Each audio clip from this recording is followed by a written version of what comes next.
Hola guys, how are you? Good day to my subscribers over here on YouTube, out there at Facebook, and also on TikTok. Today we will be doing an NBA Cards player spotlight on the recent All-Star from the New York Knicks. That would be Jalen Brunson. About his cards, his upside in the hobby that we all love. Alright, but before that, let me invite you to please follow me over at Instagram. That would be at timduncan21_card collector. And also, I do have a Facebook page where I discuss other topics from my versus my YouTube account here. That would be Revy Mayuyu's Hobby Vlogs as well over at Facebook. So please do follow me there as well. Alright?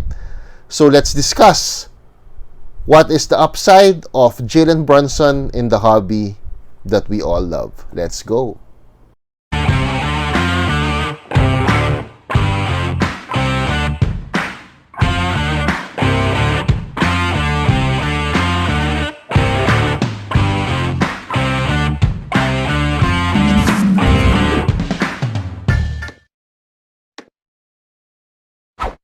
Alright, so let's start discussing about Jalen Brunson and his cards. Jalen Brunson is the son of Rick Brunson. I do have his autograph card from Signature Rookies. This was actually just given to me by the head honcho over at the Cardboard Corner, the Facebook page, the Cardboard Corner, Kirby Garlito. So, bro, thank you very much for this. Alright? Ito yung tatay niya. This is his father, who also played for the NBA for about, I think, 9 seasons. And right now, he's currently the assistant coach for the New York Knicks. So, tino-coach niya yung anak niya, si Jalen Brunson. So, Jalen Brunson was picked 33rd overall in the 2018 draft. It also produced Luka Doncic. They played together with the Dallas Mavericks. Jalen Brunson was drafted by the Dallas Mavericks, but was traded to in 2022 to the New York Knicks, much to the chagrin of Luka. Kasi malaki ang tinutulong ni Jalen Brunson during that time, and maybe Luka thought that Jalen Brunson should have not been traded. Alright, I think that's what he was thinking during that time. So, without further ado, let me show you my cards of Jalen Brunson. While I'm doing that, I'm going to discuss his upside as well. Alright? So, let's start with this card. This is his Prism RC. This is a Prism, Silver Prism. Ayan, Prism siya. So, I don't know if the light could actually do justice over this card sa camera. Alright, ayan. Basta ano siya, it's a prism. It's a Silver Prism RC. This is currently valued at around $30 to $50 over at eBay. Okay? Ngayon na nasa New York Knicks si Jalen Brunson, he is now in a big market. And the New York Knicks actually are winning in a way with Jalen Brunson as its head honcho. In a way, siya yung pinaka-alpha doon. Sad to say, it's not going to be Julius Randle, but it's really going to be Jalen Brunson. Alright? Ang problema, many are thinking that the New York Knicks will not even scratch the playoffs, meaning they wouldn't really make a dent in the playoffs even if they enter the playoffs. So marami ang nagda-doubt that they will be winning a championship sooner or later with Jalen Brunson as its alpha. So yung mga cards si Jalen Brunson, although he became, as I've mentioned sa introduction ko with him, or for him,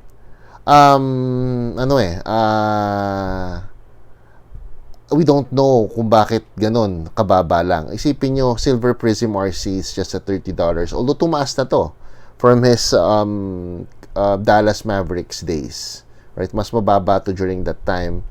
And I think if you're asking me if you should invest on Jalen Brunson, I think you could actually. If the New York Knicks would be able to give him the players that would complement his game, it would be the wise choice, right? But the thing is, the New York Knicks actually said that they would be bringing another superstar that is above Jalen Brunson's level. That's what they said. That means his cards might just taper down, all right?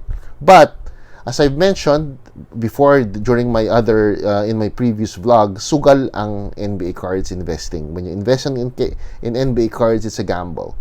You could actually invest right now habang mababa si Jalen Brunson. His cards are not that high. Pre-pandemic prices is already high if you compare it to them to the pre-pandemic prices. But still, there is a room to wiggle with. I mean, his cards could actually still go up in value.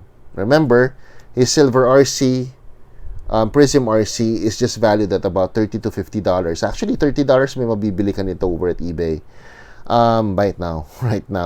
But, it's up to you if you wanna really invest on Jalen Brunson. In my opinion, I would kind of invest a little bit on him because he's really a good player. Although, syempre, marami nag-iisip na he won't be able to carry the New York Knicks to the promised land. Because that's the most important thing naman talaga when you collect. If the player does not reach that level, his cards would actually taper down a little bit. Alright? So, because he's an all-star, a recent all-star, medyo mataas-taas ang cards ni Jalen Brunson. But, compared to other stars, hindi pa rin ganong kataas. Alright? So, next up with this Crown Royal Jersey Auto RC. Alright? This is numbered to 199. Masyado maganda yung alright. Basta number to 199 siya. Ayan. And, ito, Auto RC rin. Next up would be my favorite of my Jalen Brunson cards, which is his silhouette. Also from Crown Royal. This is also numbered to 199. Ayan. Ang tawag dito sa mga ganitong klaseng cards is a silhouette. Kasi parang may silhouette yung player, a cutout over his jersey. Alright, it's very beautiful card actually. Alright. So this is valued right now at around 6,000 pesos. 6 to 7 actually. Alright. So, there you go. Those are the cards that I have of Jalen Brunson. Konti lang because I didn't really collect him. I only get some of his cards during the time that he was playing with Luka because his cards were actually really low. And I really thought that he would be a good player. And my gut feel is correct. Was correct actually. So because he became an all-star and he became the alpha over at New York. Alright? So, yun guys, no? So as I've mentioned nung habang dinidiscuss ko yung Prism RC niya, Jalen Brunson could be collected right now. His cards aren't that high. But, medyo may risk involved with Jalen Brunson because the New York Knicks is not seen as a perennial championship team with their players right now. And I tend to agree with what people are saying versus, let's say, the Milwaukee Bucks over the East. Malayo ang caliber ng New York Knicks right now. Alright? But the thing is, you don't know what will happen. Alright? You don't really know what will happen because, as I've mentioned, sugal ang NBA cards. Ang sports card industry is a gamble. It will always be a gamble. So, now I'll be sharing you with this card. This is Tools of the Trade Absolute from Jalen Brunson. This is a 6-window patch rookie auto RC. Well, mali. 6-window rookie auto. From Absolute Memorabilia. This is number 225. I'm selling this for 6,000 pesos or best offer.